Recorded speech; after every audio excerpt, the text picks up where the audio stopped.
Hi students, जैसा कि हम जो पिछली क्लास में हम पढ़ रहे थे वो था आमाशय के बारे में अपन ने पढ़ा। और आमाशय के बाद में जो पढ़ने वाले हैं वो है छोटी आंत, स्मॉल इंटेस्टाइन की बात करेंगे यहाँ पर।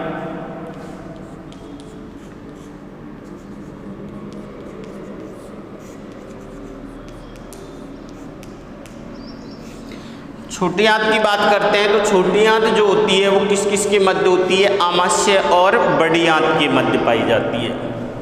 कहाँ होती है ये है आमाशय व बड़ी आंत के मध्य पाई जाती है, पहली बात। दूसरी बात, इसकी लंबाई जो होती है वो लगभग कितनी होगी? जो लगभग लंबाई जो होती है इसकी 20 फीट के आसपास इसकी क्या होगी? लंबाई होगी। कितनी होगी? 20 फीट जो है उसके आसपास क्या होगी? इसकी लंबाई होती है। अगर इसके भागों की बात करते हैं तो इसके कितने भाग होंगे? 3 भाग होते हैं। किसके? छोटी आंत के। पहला होता है ग्रहणी, जिसको बोलते हैं डिओडेनम, ग्रहणी भाग। दूसरा होता है जेजुनम, अग्र क्षुद्रांत। और तीसरा होता है इलियम।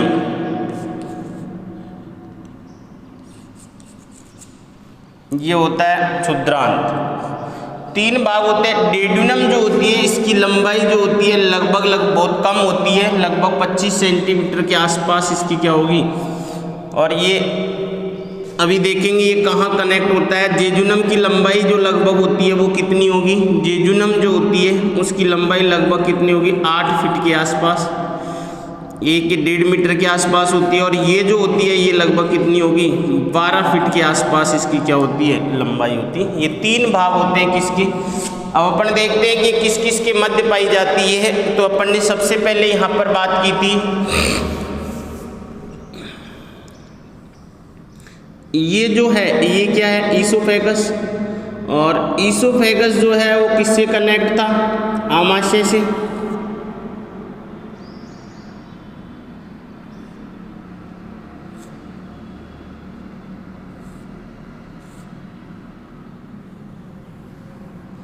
ये आमाशय से कनेक्ट है। और यहाँ पर एक सर्कुलर पेशी पाई जाती है जिसे क्या कहा जाता है? Pylorus sphincter. और इस पाइलोरस स्फिंक्टर जो है यहाँ से ये जो है इस तरीके से ये भाग जो है ये क्या कहलाएगा? डेड्यूनम। और डेड्यूनम जो है ये कहाँ जाएगा? अब देखो, इसको बनाने से पहले अपन बड़ी आंत बनाते हैं यहाँ पर।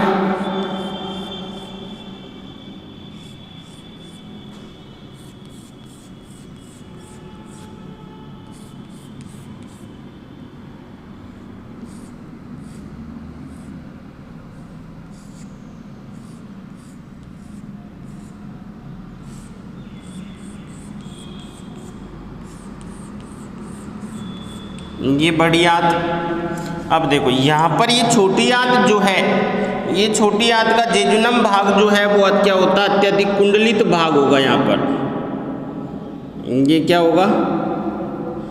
अत्यधिक कुंडलित भाग होता है।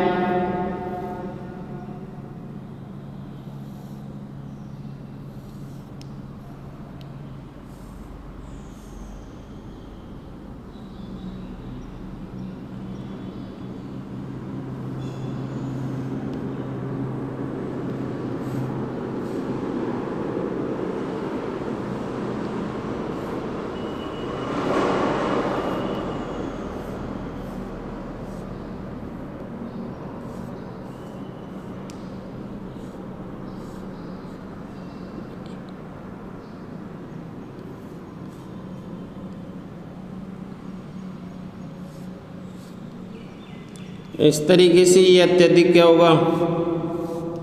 कुंडलित भाग होगा।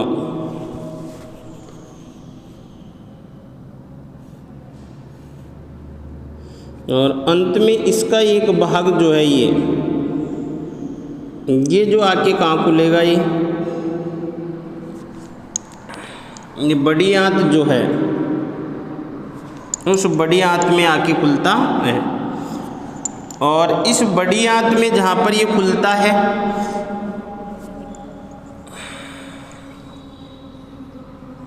अब देखो यहाँ पर ये बड़ी आंत का ये भाग जो है लगभग हल्का सा क्या हो जाता है, और इस तरीके से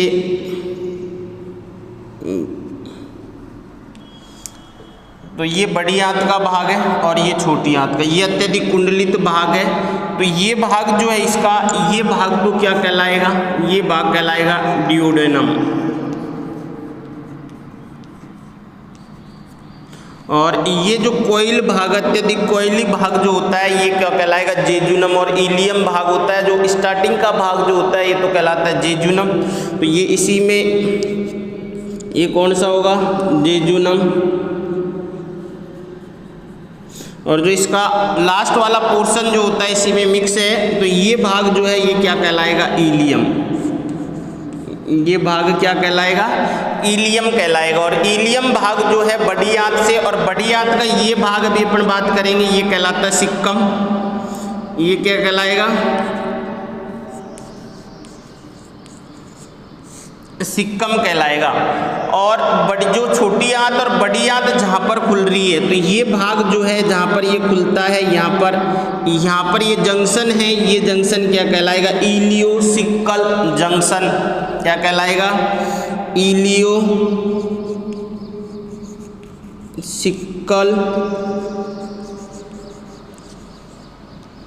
जंक्शन।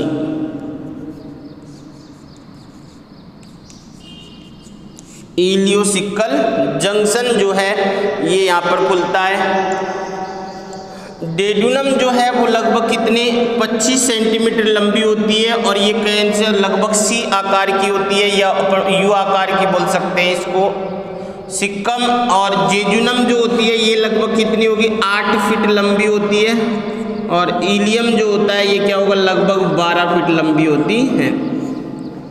तो डेड्यूनम, जेजुनम और इलियम की बात करते हैं। डेड्यूनम जो होगा इसमें भोजन का मुख्यतः क्या होता है, पाचन होता है। और जेजुनम और इलियम जो भाग होते हैं इनमें भोजन का क्या होता है, मुख्यतः अवशोषण होता है। तो यहाँ पर अगर अपन बात करें, इसमें मुख्यतः भोजन का क्या होगा, पाचन होता है। जबकि यहाँ पर इन दोनों में मुख्यतः भोजन का क्या होता है, अवशोषण होता है। और अवशोषण के लिए अगर अपन इसके औतिकी की बात करते हैं, अगर अपन स्मॉल इंटेस्टाइन जो छोटी आंत जो है इसका एक सेक्शन काटते हैं, तो अपन को यहाँ पर जो है, अब देखो ये किस तरीके से, ये इसका कौन सा भाग सबसे बाहरी भाग हो जाएगा, सीरोसा। और अंतिम भाग जो है, अंतिम जो भाग है म्यूकोसा, म्यूकोसा भाग जो है यहाँ पर इस तरीके से दिखाई देगा। यहाँ पर इस तरीके से इसमें क्या दिखाई देंगे, छोटे छोटे उबार दिखाई देते हैं। क्या दिखाई देंगे, छोटे छोटे उबार दिखाई देते हैं। और यहाँ पर क्या पाई जाती है, कोशिकाएं पाई जाती हैं। और अगर अपन इस सेक्शन को और काटें, इसको यहाँ से काट के अपन इसको एनलार्ज करते हैं, तो यहाँ पर अपन को क्या होगा, देखो ये जो है ये भाग तो क्या कहलाएगा, सीरोसा। सीरोसा के बाद में दूसरा जो भाग है, ये जो भाग होगा ये कौन सा हो जाएगा, मस्कुलरिस भाग। और तीसरा भाग जो होगा वो कौन सा भाग हो जाएगा, ये भाग जो है वो क्या हो जाएगा, सबम्यूकोसा। और जो अंतिम भाग जो है वो कौन सा कहलाएगा, म्यूकोसा कहलाएगा। तो यहाँ पर जो म्यूकोसा जो है वो क्या होगा, अत्यधिक विभेदित होगा। और म्यूकोसा में जो ये जो है यहाँ पर इस तरीके से क्या पाई जाएगी, संरचना पाई जाती है, किसमें, म्यूकोसा में। तो म्यूकोसा जो है वो इस तरीके से क्या होता है, यहाँ पर ये म्यूकोसा होगा। और इन म्यूकोसा के अंदर अब यहाँ पर क्या पाई जाएगी, ग्रंथि पाई जाती है, ये कोशिकाएं पाई जाती है। इसको भी अपन एनलार्ज करके अभी देखेंगे। इस तरीके से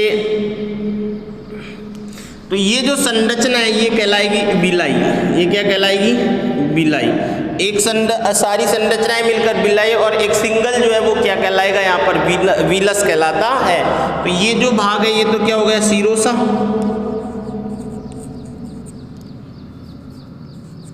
और ये भाग जो है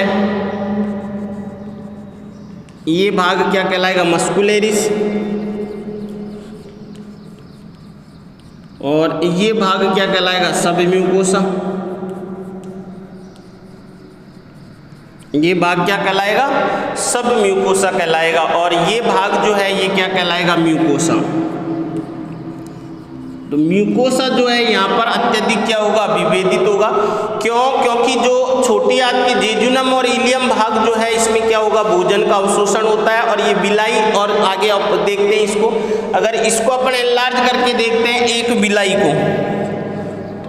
विलाई को अगर अपन एनलार्ज करेंगे यहाँ पर, तो अपन को ये जो संरचना दिखाई देगी वो दिखाई देगी इस तरीके से।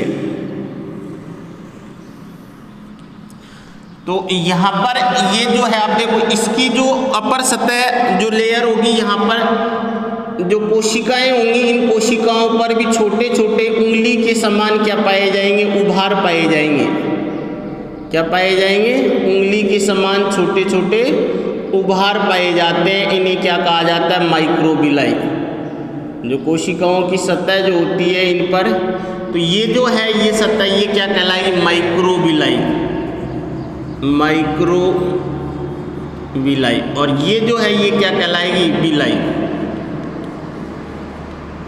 तो माइक्रोविलाई और विलाई जो है वो क्या काम कर देती हैं? ये काम करती हैं कि जो अवशोषणकारी सतह जो होती है उसका क्षेत्रफल को क्या कर देती? इंक्रीज कर देती हैं। उसके बाद में जो यहाँ पर जो है कुछ ग्रंथियाँ पाई जाती है, ये जो सम्यूकोसा के द्वारा बनती है ग्रंथि। तो ये ग्रंथि इस तरीके से नलिका रूपी संरचना इस तरीके से यहाँ पर क्या पाई जाती है? ग्रंथि पाई जाती है। जिसे क्या कहा जाएगा? इस ग्रंथि को कहा जाता है क्रिप्स ऑफ लीवर कोअन। ये कौन सी ग्रंथि हो जाएगी? Crypts of Lieberkühn. Crypts of Lieberkühn जो है इसमें कौन कौन सी ग्रंथियां पाई जाती हैं उनकी बात करते हैं। तो यहाँ पर जो है 3 तरह की ग्रंथियां पाई जाती हैं। एक तो गॉबलेट कोशिकाएं, या यहाँ पर जो 3 तरह की कोशिकाएं पाई जाती हैं, कौन कौन सी? गॉबलेट कोशिकाएं,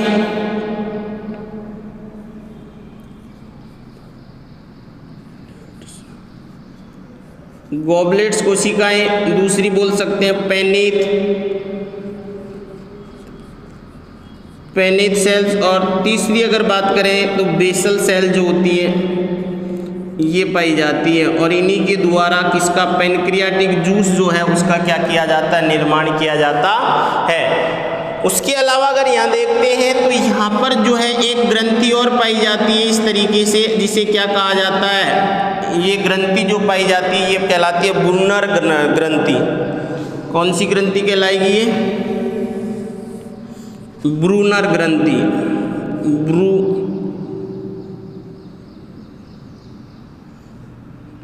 ब्रूनर्स ग्रंथि।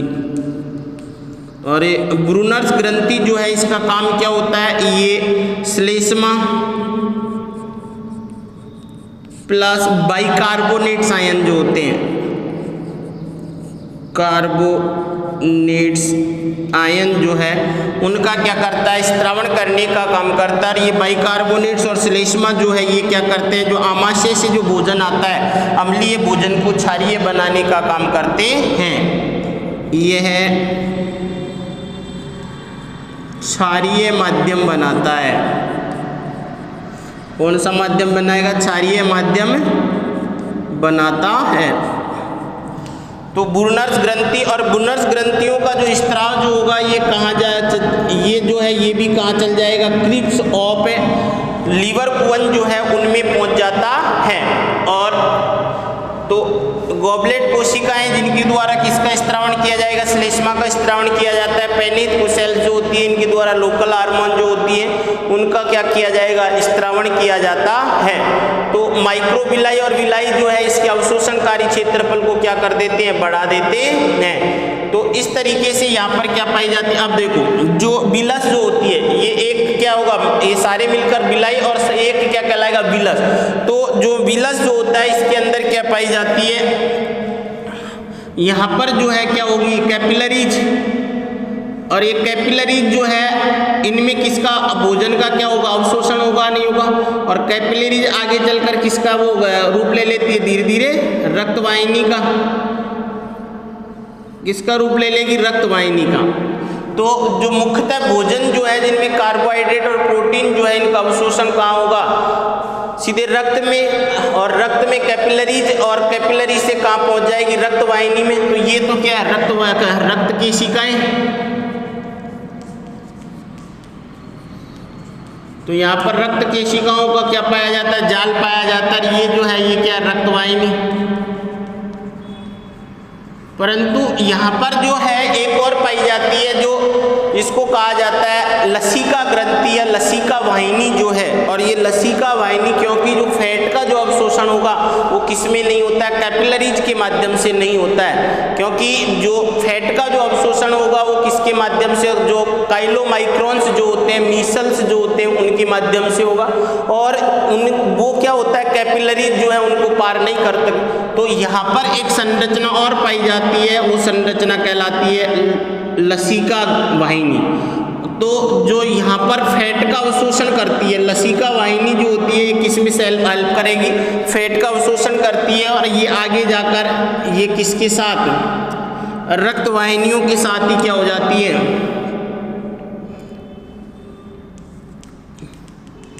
तो जो ये क्या काम करती है, ये है लसिका वाहिनी।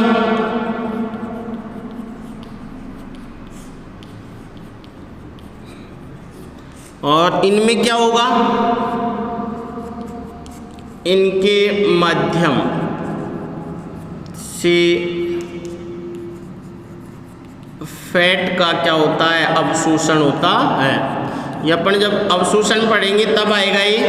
तो लसिका वाहिनियों में किसका अवशोषण होता है, फैट का अवशोषण होगा। तो ये कहाँ पाई जाती है, ये जो विलस जो होती है उसमें रक्त वाहिनी, रक्त केशिकाएं, लसिका वाहिनी, इनका क्या पाया जाता है, एक जाल पाया जाता है। और ये जो है ये फोल्डेड के कारण ये अवशोषणकारी सतह का जो क्षेत्रफल होता है वो बढ़ जाता है। क्लियर। तो इस तरीके से यहाँ पर अगर अपन दोबारा देखते हैं छोटी आंत की, छोटी आंत का पहला भाग जो है यहाँ पर क्या होगा, ये पाइलोरस स्पाइंक्टर होगा। और पाइलोरस स्पाइंक्टर के बाद में ये भाग जो है यहाँ से लेकर यहाँ तक का भाग जो है ये तो क्या कहलाएगा, ये कहलाता है डेड्यूनम। और डेड्यूनम जो है उसके बारे में अपन देखेंगे कि यहाँ पर कौन कौन कनेक्ट होगा। क्योंकि यहाँ पर जो है लीवर, गॉल ब्लैडर जो होते हैं वहाँ से बाइल जूस आता है। उसके बाद में पेनक्रियाज जो होता है, पेनक्रियाज से पेनक्रियाटिक जूस आएगा। तो वो कहाँ ओपन होंगे, डेड्यूनम में। तो उसको अपन देखेंगे अभी। उसके बाद में जो जेजुनम और इलियम भाग जो होते हैं, जो अत्यधिक कॉइल भाग होता है, जिसमें क्या पाए जाते हैं, बहुत अधिक संख्या में माइक्रोविलाई और विलाई पाए जाते हैं। ये क्या काम करते हैं, भोजन के अवशोषणकारी क्षेत्रफल को बढ़ा देते हैं। उसके बाद में जो इलियम भाग जो होता है, छोटी आंत का जो इलियम भाग है ये जाके कहाँ खुलता है, ये खुलता है बड़ी आंत के सिक्कम भाग में। और बड़ी आंत का जो सिक्कम भाग और छोटी आंत का ये भाग जो है दोनों जहाँ खुलते हैं एक जंक्शन बनाते हैं, उसको क्या कहा जाता है, इलियोसिकल जंक्शन। और यहाँ पर एक स्पाइंक्टर पाया जाता है जिसको कहा जाता है इलियोसिकल वाल्व कहा जाता है, या इलियोसिकल स्पाइंक्टर कहा जाता है। तो यहाँ पर एक सर्कुलर पेशी पाई जाती है और जिसके माध्यम से ये कंट्रोल होता है। और इसे क्या कहा जाता है, इलियोसिकल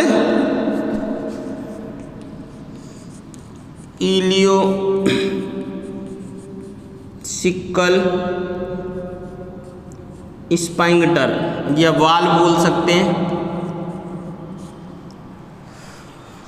तो ये पार्ट थे। इसके बाद में इसकी होती की देखिए अपन ने यहाँ पर वही 4 स्तर होंगे। सबसे बाहरी बाहर जो होता है वो सीरोसा, उसके बाद में मस्कुलरिस, और यहाँ पर भी 2 प्रकार की मसल्स पाई जाती है, लॉन्गिट्यूडनल और सर्कुलर। उसके बाद में तीसरा जो होता है वो होता है सब म्यूकोसा, और म्यूकोसा के बाद में म्यूकोसा। तो म्यूकोसा जो भाग होगा ये यहाँ पर ये क्या होता है, इसमें क्या पाई जाती है, विलाई पाए जाते हैं, और विलाई की ऊपरी सतह जो होती है उस पर क्या पाई जाती है, माइक्रोविलाई पाई जाती है। और इन्हीं के कारण क्या होता है, माइक्रोविलाई और विलाई के कारण छोटी आंत का, इनके कारण छोटी आंत का अवशोषणकारी सतह का क्षेत्रफल बढ़ जाता है।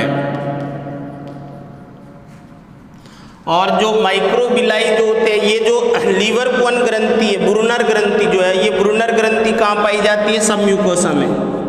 यह सब म्यूकोसा में पाई जाती है। और सब म्यूकोसा में भी एक पेयर पेचेज और होते हैं जिनमें लिम्फ नोड पाई जाती है। तो ब्रूनर ग्रंथि जो होती है, इनके द्वारा किसका, श्लेष्म और बाइकार्बोनेट आयन का स्त्रावण किया जाता है। और ये स्त्रावण कहाँ पहुँच जाएगा, यहाँ पर। और उसके बाद में ये क्या काम करता है, जो आमाशय से जो भोजन आता है, आमाशय के में भोजन कैसा है, एसिडिक। यहाँ पर जो भोजन कैसा होगा, एसिडिक होगा। और एसिडिक भोजन जो है छोटी आंत में जाकर धीरे धीरे किस में हो जाएगा, ये किस में बदल जाता है, ये क्योंकि उसके बाइकार्बोनेट के द्वारा इसको किस में बदल दिया जाता है, क्षारीय माध्यम में बदल दिया जाता है। क्योंकि जितने भी एंजाइम जो यहाँ पर काम करेंगे किस में, बड़े छोटी आंत में, वो सारे कौन से माध्यम पर कार्य करते हैं, वो बेसिक पीएच जो होती है उस पर कार्य करते हैं। तो ये था अपनी छोटी आंत। तो छोटी आंत का अब भाग अपन देखते हैं कि यहाँ पर कौन कौन से कनेक्ट होते हैं, जो किसमें, डेड्यूनम भाग से। क्लियर, वो करेंगे अपन नेक्स्ट क्लास में।